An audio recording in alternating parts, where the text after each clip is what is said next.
We are relational beings.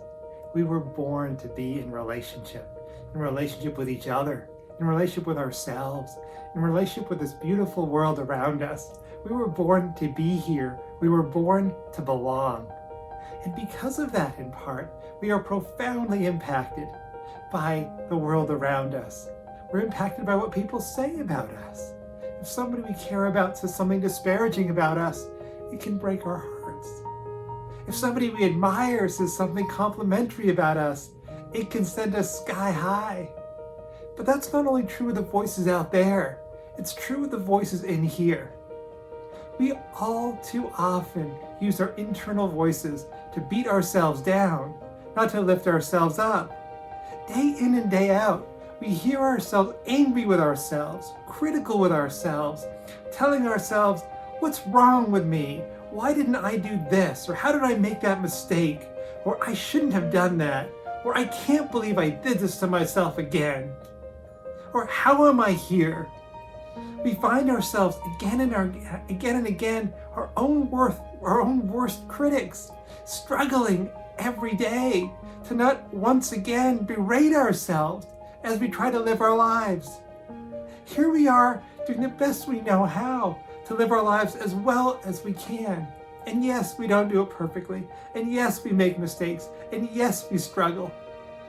But we're also brave, and we're also kind, and we're also thoughtful, and we're also effortful. And yet we're so quick to cut ourselves down, not build ourselves up. Let's talk about why are we doing this to ourselves, and how do we change this so that we can live in a way that our relationship with ourselves enriches us instead of impoverishes us. So look, we are acclimated to being critical toward ourselves.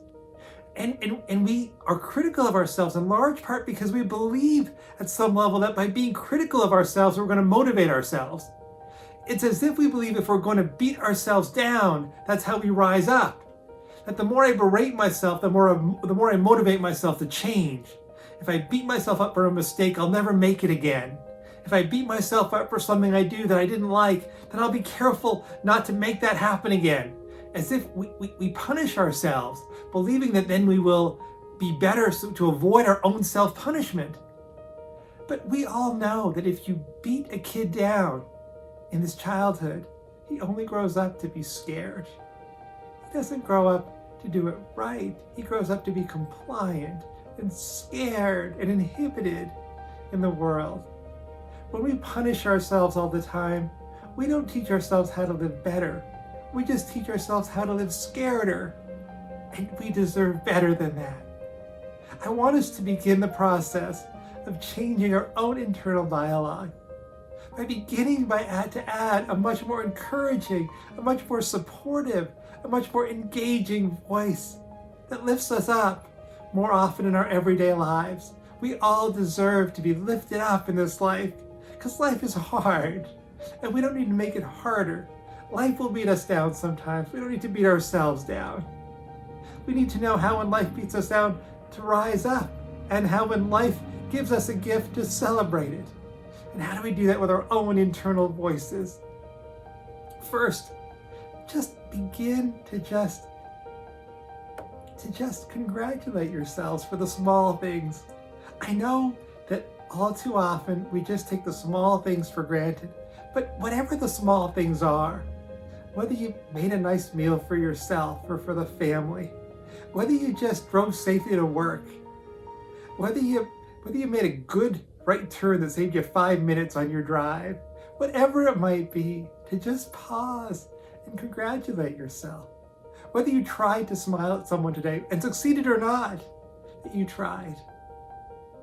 So begin by just being able to find the moments where you can just say, good job, well done, nicely done.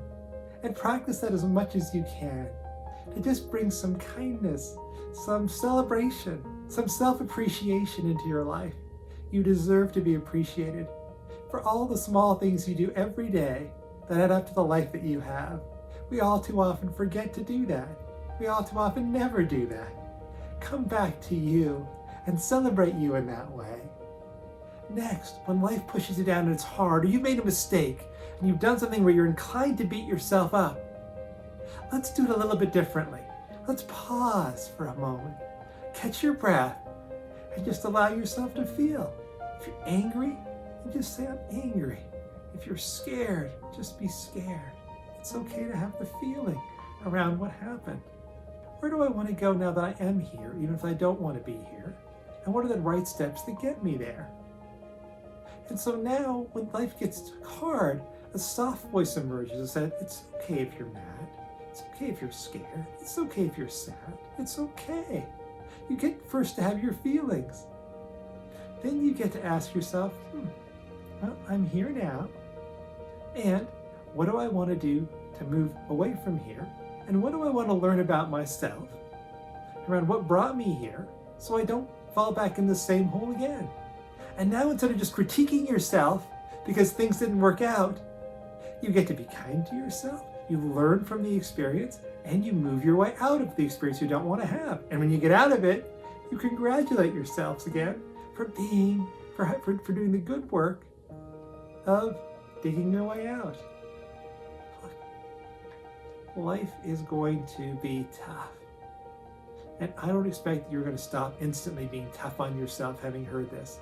But begin the practice of bringing that kind voice that's inside of you to you, to celebrate you for the small successes, and to be kind to you in the hardnesses of life, whether it's through a mistake you made or through a fastball life threw at you. And little by little, you'll find yourself able to have the kind of dialogue with you that lets you become the friend you've always needed.